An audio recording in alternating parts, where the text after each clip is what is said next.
So we traded our Hyundai Santa Fe for a Honda Odyssey. And the reason we did that was just because our SUV was a little bit on the small side as far as the back seat and whatnot, and me having to climb back there on road trips, and being on the console and my husband slamming on the brakes and slamming me into the dashboard.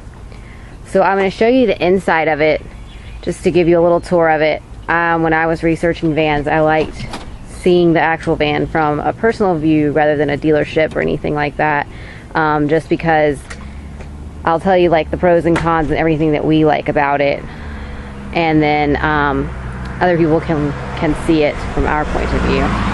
So right now we have both girls in the second row, and you can actually fit 3 people in the second row. You can fit 3 car seats in the second row, and the seats actually extend out back here, so that's how we have it right now, just so that the middle seat is a little bit bigger, a little wider. But the only like thing I don't like about it is the person that like gets into the back, like you have to like pull this whole seat up, and it gets really heavy when there's a car seat in it. Now it's not heavy for my husband, but it's heavy for me. And then this is the third row seating back here, which I think is pretty roomy back here for a third row seating. It's not like my grandmother used to have like a Dodge Caravan, and it was very small, I think. Anyways, but these seats, they like fold like a stow and go.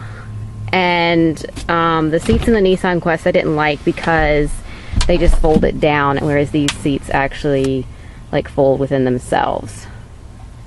So that's that feature. And then when you fold it back up, it does have a pretty good sized trunk, I think. If you don't use the third row, you can always just leave it down, and then you have like a lot of extra space there, especially like if you go on big trips with like lots of suitcases. Like we'll be going to Disney in January, we'll have lots of suitcases. So this is how deep it is, which I think is pretty deep, and we just carry around a single stroller. Ella never really rides in a stroller anymore, and our double stroller just goes with us on walking trips. And then this is like extra storage space back here. And this is a 2011, but the 2014 in that space right there has a vacuum, which we did not need a vacuum. You'll only find that, I think, in the Touring Elite. We did not go for the Touring or the Touring Elite. It was a bit out of our budget, and we the difference between the Touring and the Touring Elite, the Touring has like a DVD player and a navigation and all that, and then like the Touring Elite has like the split screen DVD player and the GPS as well. In our van, it does have the automatic doors, so Ella likes this feature because she loves like opening and closing. You can just hit this button and it closes, and it's also on the keypad as well. So you just hit it and it just closes up. And it does have like a safety feature where if like a child's arm is in there or something, it won't like close on their arm. Now the front seat, these are all leather seats, which is really comfy, especially on road trips.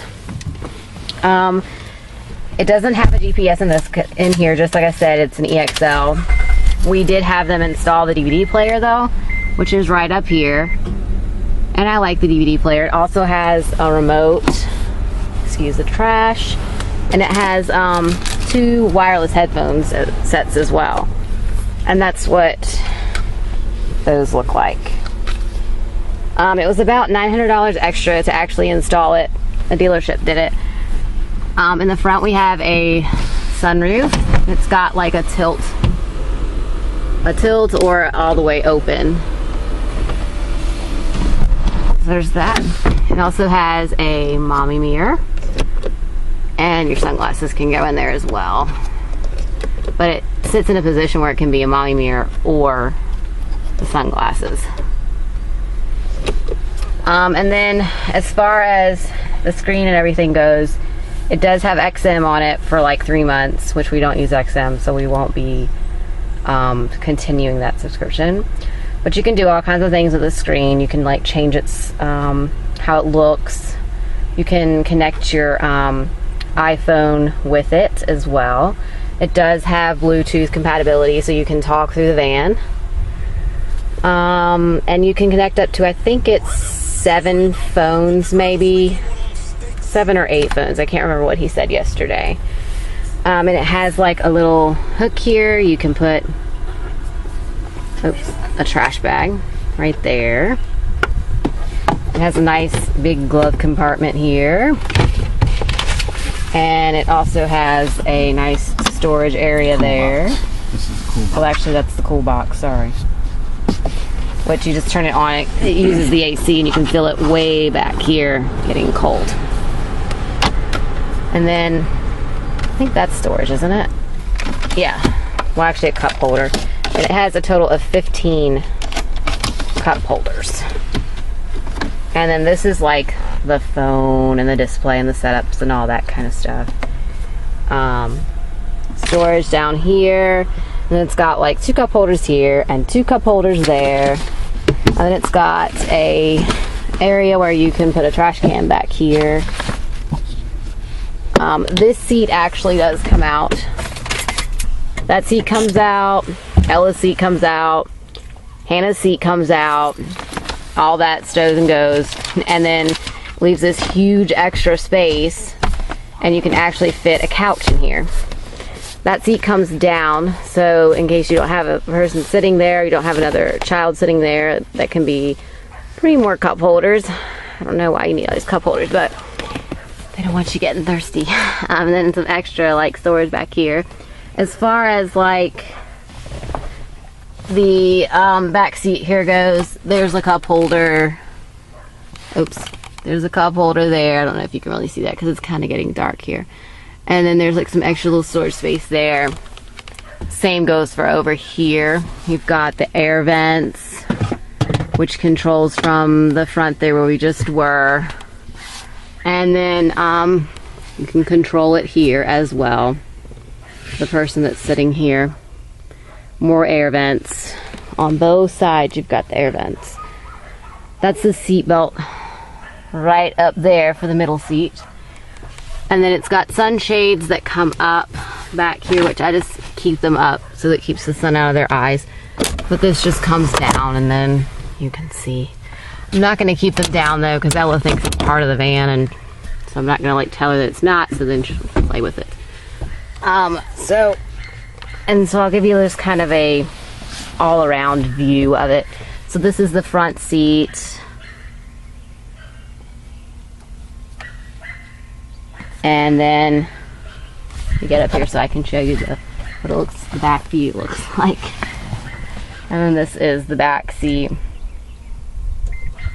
And I have a huge car seat in my car, and it looks very, very cramped back there. I'd even thought about taking this particular car seat out, putting it in my car because it's a lot smaller, but I kind of like matching things. I'm a matchy type person, so I had to keep like both black car seats together and then both girly car seats in my car. So that is basically our new van. Oh, and I forgot to show you guys that the trunk does go up and down by itself. It has like a push button back here, which is kind of nice for people who are short like I am, being only 5 foot. But I can still reach it up here on my tiptoes. I just press it and it goes right on down. And plus it has it on the key fob as well. And that is our van. I'm not sure. I know it gets like 19 around the city, and then like on the highway only gets like 25. We haven't even filled it up yet. We just got it yesterday, so I'm not sure what the cost is to fill it up because I have not filled it up yet, but my guess is it's about the same as our SUV was. It is a 6-cylinder, so anyways, but like I didn't want to trade my car in. My car is a Honda Civic. It's a little blue one over there, and I just like my car, so I didn't really want to trade it in. So now we have 2 Hondas, which they hold their value well. This is like rated #1 van in the United States, and that's why I wanted to choose this one. And it's got great safety features as well. You can go on their site and look up all the safety features, and they even have YouTube videos of the top 10 vans, I think it is. You can look that up as well. Thanks for watching.